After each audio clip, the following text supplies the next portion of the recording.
Curso Básico de Espiritismo, Livro 1, com Tatiana Benites, baseado nos livros da Federação Espírita do Estado de São Paulo, FES.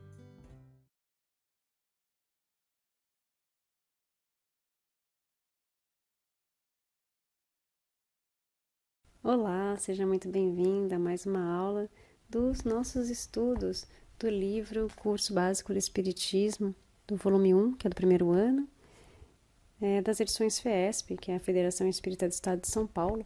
E nós estamos estudando esse segundo livro e estamos na 22ª aula. E com o tema agora que é a intervenção dos espíritos no mundo corpóreo. Então, essa primeira parte da aula nós temos vários temas, dentre eles, os espíritos durante os combates, pactos, poder oculto, talismãs, feiticeiros, bênçãos e maldição. Então, vamos começar. Os espíritos durante os combates. Nas guerras, acontece de também os espíritos tomarem partido. É assim que os antigos nos representavam, os deuses tomando partido por este ou aquele povo. Esses deuses nada mais eram do que os espíritos representados por figuras alegóricas. Livro dos Espíritos, pergunta 541.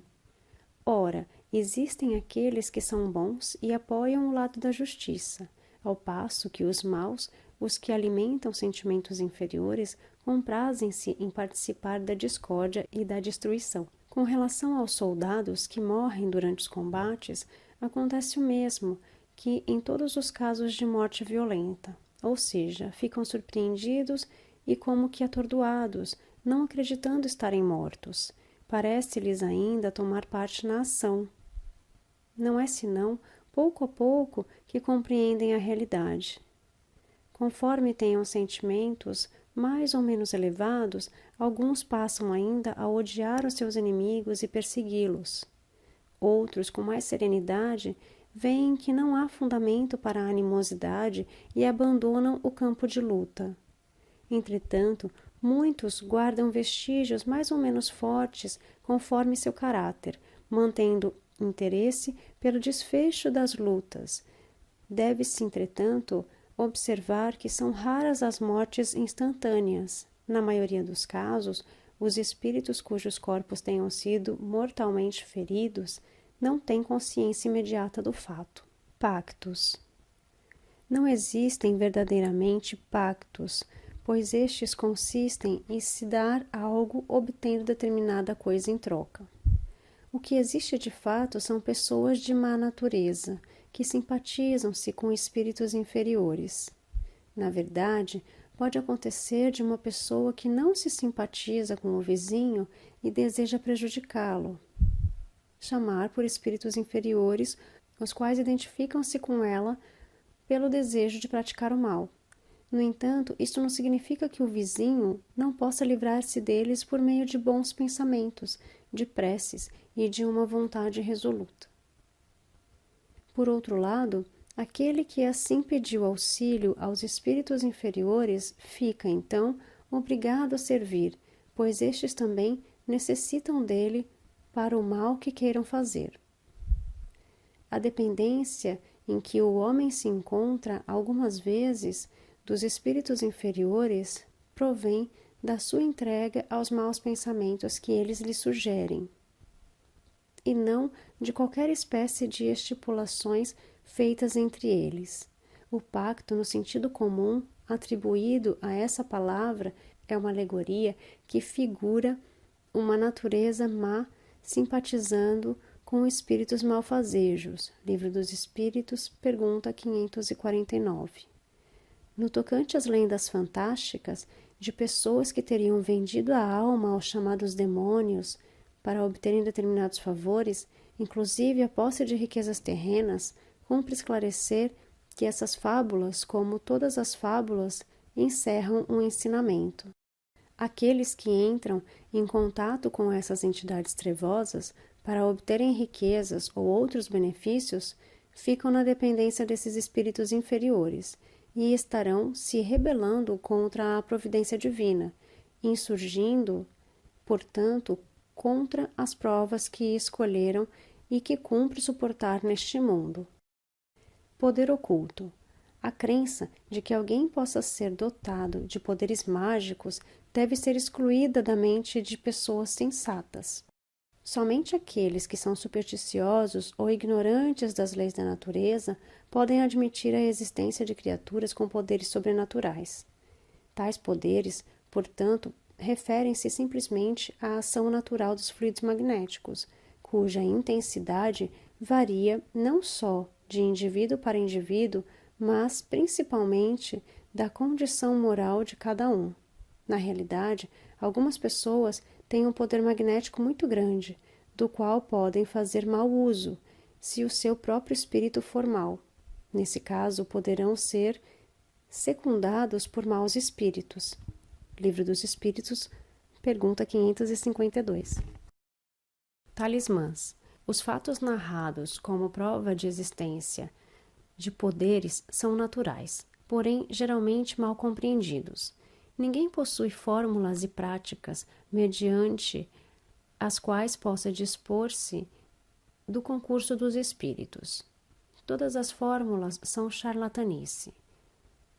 Não há nenhuma palavra sacramental, nenhum signo cabalístico, nenhum talismã que tenha qualquer ação sobre os espíritos, porque eles são atraídos pelo pensamento e não pelas coisas materiais. Livro dos Espíritos, pergunta 553. No entanto, aquele que, com ou sem razão, confia naquilo ao que se chama poder de um talismã, pode, por essa mesma confiança, atrair um espírito, porque não é o pensamento que age. O talismã é um signo que ajuda a dirigir o pensamento. Livro dos Espíritos, pergunta 544. Neste caso, a natureza do espírito atraído depende da pureza da intenção e da elevação dos pensamentos. No entanto, qualquer que seja o caso, esse tipo de crença indica estreiteza de ideias que podem dar aso a espíritos imperfeitos e zombeteiros. Feiticeiros. Feiticeiros são pessoas que desfrutam de certas faculdades, tal qual a força magnética ou a dupla vista, fazendo coisas incompreensíveis ao vulgo. Essas pessoas são tidas como portadoras de um poder sobrenatural. Muitos sábios e grandes vultos da história foram tidos como feiticeiros aos olhos dos menos favorecidos, como é o caso de Joana d'Arc. O espiritismo e o magnetismo nos dão a chave de uma infinidade de fenômenos sobre os quais a ignorância teceu muitas fábulas, em que os fatos são exagerados pela imaginação. O conhecimento esclarecido dessas duas ciências, que se resumem numa só, mostrando a realidade das coisas e sua verdadeira causa, é o melhor preservativo contra as ideias supersticiosas, porque revela o que é impossível, o que está nas leis da natureza e o que não passa de crença ridícula. Livro dos Espíritos, pergunta 555. Bênção e maldição. Jamais a maldição pode atingir alguém se este não merece. Como temos as tendências opostas do bem e do mal, pode nesses casos haver uma influência momentânea sobre a matéria, mas essa influência nunca se verifica se não lhe oferecer sintonia. Mais frequentemente, se maldizem os maus e bendizem os bons. No entanto, a bênção e a maldição não podem jamais desviar a providência da senda da justiça. Esta não fere o amaldiçoado, se ele não for mau, e sua proteção não cobre aquele que não a mereça. Livro dos Espíritos, pergunta 557. Bom, eu acho que essa parte ficou clara, não tenho muito o que explicar, né? Que a questão dos talismãs, a questão, né, do poder oculto, dos pactos, né? Nós sofremos influências boas e ruins de acordo com os nossos pensamentos e não de acordo com o que nós temos. De acordo com as nossas atitudes, nós vamos sofrer influências boas ou más, né? Então, muitas coisas, como os talismãs, por exemplo, ficam a cargo da superstição, né? A pessoa crê que aquilo faz bem a ela e ela usa aquele talismã. E essas crendices de bênção e maldição também. Que quando nós estamos na linha do bem, quando nós estamos protegidos, né, nada vai afetar a nós, porque nós estamos com uma vibração boa, nós estamos trabalhando na senda do bem, da humildade, da caridade. A segunda parte da nossa aula fala sobre as ocupações e missões dos espíritos. Ocupações. Todos os espíritos, de certa forma, contribuem para a harmonia do universo. É assim que também a vida espírita é uma ocupação contínua, mas nada tem de penosa, como a da terra, pois não está sujeita à fadiga corpórea, nem às angústias da necessidade. Livro dos Espíritos, pergunta 558. Todos os espíritos têm deveres definidos a cumprir, inclusive os inferiores, que têm um papel útil no universo. Possuem atributos especiais de conformidade com a bagagem evolutiva. Todos devem, assim, percorrer os diferentes graus da escala para se aperfeiçoarem. O mesmo raciocínio leva o médico, o advogado, o engenheiro, o dentista, o marceneiro, etc., a buscar elementos básicos de conhecimento para o melhor exercício da função escolhida. É válido também em relação às tarefas espirituais. Espíritos evoluídos. Os espíritos de maior evolução, que já atingiram a perfeição espiritual, não ficam na ociosidade, o que seria para eles um verdadeiro suplício. Suas ocupações consistem em, ao vivenciar em si mesmos as leis de Deus, transmiti-las por todo o universo e velar por sua execução. Eles são encarregados de dirigir nos diversos setores evolutivos do gênero humano tarefas específicas que objetivam contribuir para o trabalho-tarefa grandioso de impulsionar o progresso. Através desses bons espíritos são executadas as tarefas necessárias à recuperação da humanidade e do planeta, para que tudo evolua dentro das leis sábias do Criador. As ocupações dos espíritos são incessantes, se entendermos que o seu pensamento está sempre em atividade, pois eles vivem pelo pensamento, mas é necessário não equiparar as ocupações dos espíritos com as ocupações materiais dos homens. Sua própria atividade é um gozo pela consciência que eles têm de ser úteis. Livro dos Espíritos, pergunta 563. Espíritos inferiores. No caso dos espíritos inferiores, esses também têm ocupações apropriadas à sua natureza. E se alguns optam pela ociosidade, espiarão sua inutilidade. Mas esse estado é temporário e subordinado ao desenvolvimento de sua inteligência.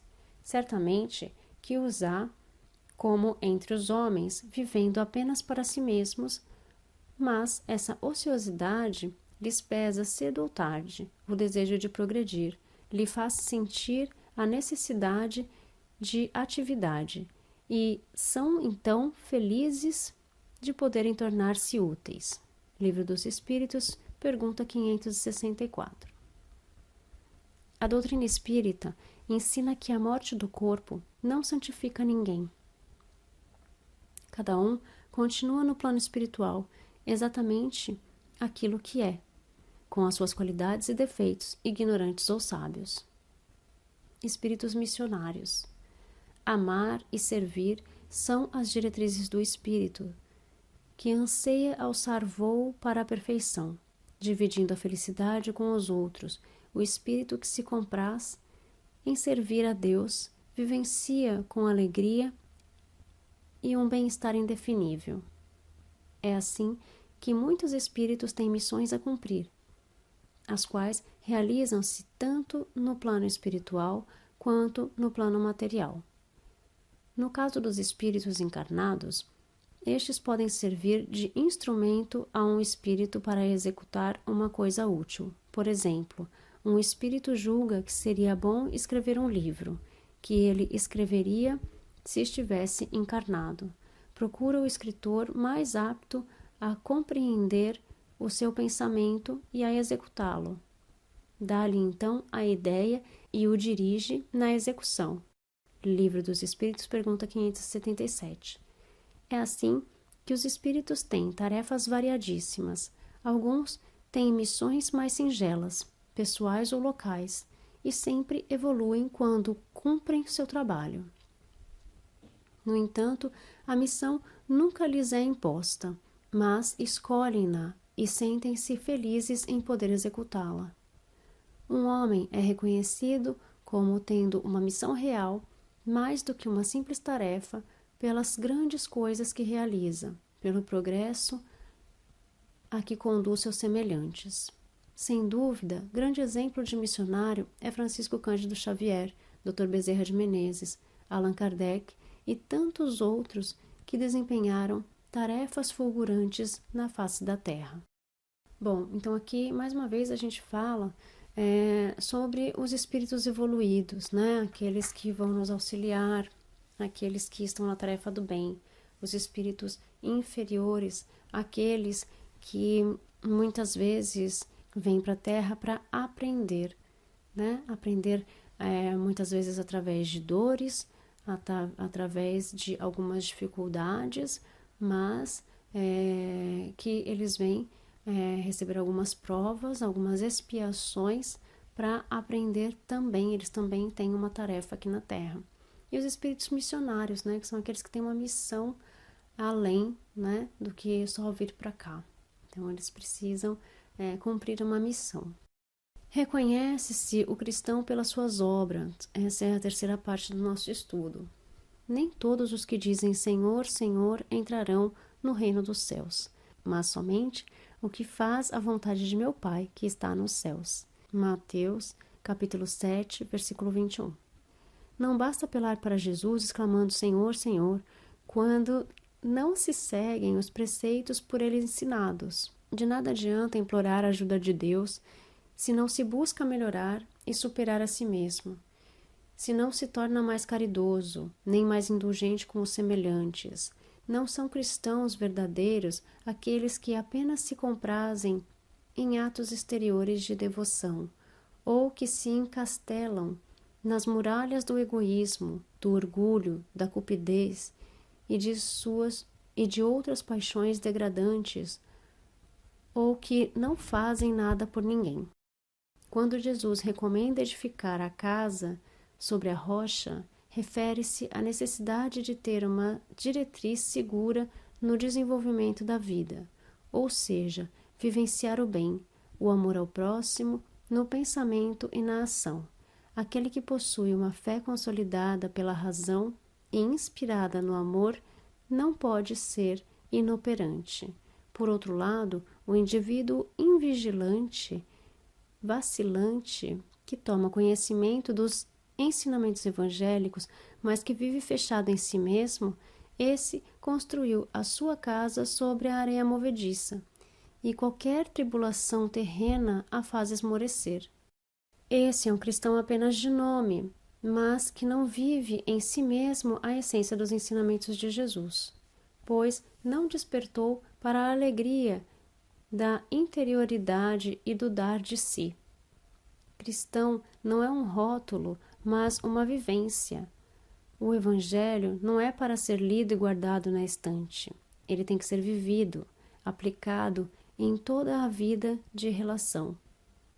Para se tornar um cristão digno de ser chamado como tal, é imprescindível revelar-se pelas suas obras, em qualquer circunstância da vida. Cristão, na verdadeira acepção da palavra, não é somente aquele que guarda os ensinamentos de Jesus nas expressões mais sinceras de seu coração, que se torna dócil, compreensível, misericordioso, mas aquele que também busca motivos edificantes que realmente ergam o reino da interioridade sobre alicerces que o sustentem. De nada adianta viver uma vida de contemplação ou passar o dia rezando, se não dinamizarmos o nosso interior na alegria de dar de si com amor ao próximo. Os espíritos, em sua essência divina, não foram criados para permanecer em repouso, mas para dinamizar suas potências no trabalho, no exercício da caridade, sendo agentes e transformadores do meio em que vivem. A fé verdadeira é dinâmica e não estática. Quando Jesus afirma que reconhece-se uma boa árvore pelos seus frutos, é indispensável questionar quais os frutos que produzimos e se beneficiam de fato nossos irmãos. As diversas encarnações representam oportunidades vastíssimas para a prática do bem. Cabe a nós gerarmos os frutos e transubstanciá-los em natureza divina. Então, o que a gente entende nessa parte, né? Que não adianta só a gente ler Evangelho, não adianta só a gente estudar o Livro dos Espíritos como nós estamos fazendo aqui. O que a gente precisa é colocar em prática tudo isso. A gente precisa colocar em prática os nossos ensinamentos, né? A gente precisa colocar em prática o amor, a humildade, a caridade, o amor ao próximo. E tudo que faz a diferença para que nós estejamos bem, para que as outras pessoas estejam bem, para que nós possamos atrair espíritos bons para o nosso lado, energias boas para nós e também enviar tudo isso para as outras pessoas. Então não adianta nós sabermos e guardarmos para nós. Isso não é bondade, não é caridade, não é ser um bom cristão. O bom cristão é praticar a bondade, é praticar o que nós aprendemos. Eu espero que isso sirva para a gente pensar um pouquinho, refletir um pouquinho sobre essas questões e a gente se encontra na próxima aula. Gratidão. Namastê, Namastate. Curso Básico de Espiritismo, Livro 1, com Tatiana Benites, baseado nos livros da Federação Espírita do Estado de São Paulo, FES.